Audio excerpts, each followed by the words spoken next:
જય ગુરુદેવ અને જય શ્રી કૃષ્ણ મિત્રો।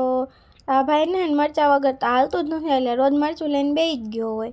અને જો અમારી બિલ્ડિંગમાં છે ને સોલાર મુકાવાનું છે, તો એનું કામ ચાલતું હતું, તો હું જોવા ગઈ બરોબર સરખું કામ કરે છે ને, પણ ના સરખું કરતા હતા। પછી અમે છે ને જતા હતા આજે પાછા બહાર। આજે પાછું છે ને આધાર કાર્ડનું કામ કરવા જવાનું હતું, જે ગયા હતા ને પહેલાં એ પાછું હજી થોડું અધૂરું રહી ગયું હતું, એટલે આજે છે ને પાછું અમારે ત્યાં જવું પડ્યું।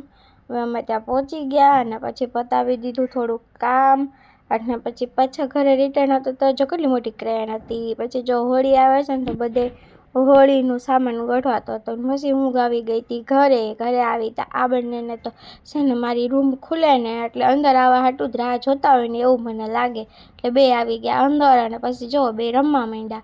અને પછી આજે તો સાંજે છે ને મમ્મી બનાવવાના હતા પાત્રા, એટલે એ છે ને મસાલો બનાવવા માંડ્યા એનો, અને બેન છે ને એ ઓલા પાંદડાની ઓલી રગ કાઢતા હતા। આ મસાલાની અંદર છે ને ખાંડ ને આંબલી ને મરચું, મીઠું, હળદર એવું બધું નાખી અને બનાવી નાખ્યો। ચણાના લોટમાં બધો મસાલો લગાવી દીધો અને પછી બધું પાંદડા ઉપર પાથરી દીધું, અને પછી આવી રીતે એને ફોલ્ડ કરી અને પછી છે ને વરાળેથી બાફવાનું હતું, એટલે એને ટ્રેમાં ગોઠવી દીધું અને પછી એટલે પાણી મૂકી અને ઢાંકી અને વરાળે બાફા રાખી દીધું। અને પછી અમે બધા ઉપર વહી ગયા અગાસીમાં છોકરાઓને લઈને રમવા, અને આ લોકોને તો કેમ જાણે ઓટલો મળી ગયો હોય એમ બેસી ગયા।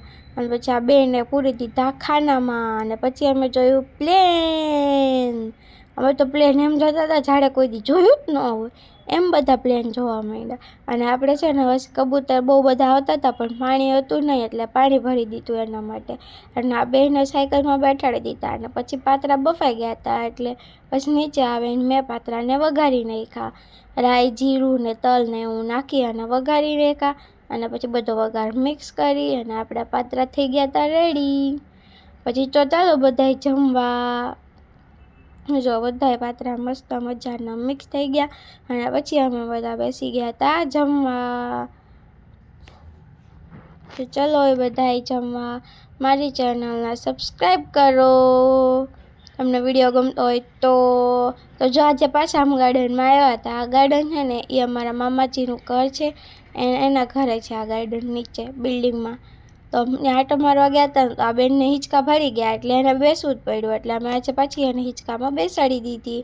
અને પછી જો બધા છોકરાઓ કેવા મસ્ત ગોળ ગોળ ફરે છે। અને પછી અમે ઘરે આવતા હતા તો યાદ આવી ગયો કે ઉનાળો આવી ગયો છે, એટલે અમે બધાએ ગોળો ખાઈ લીધો।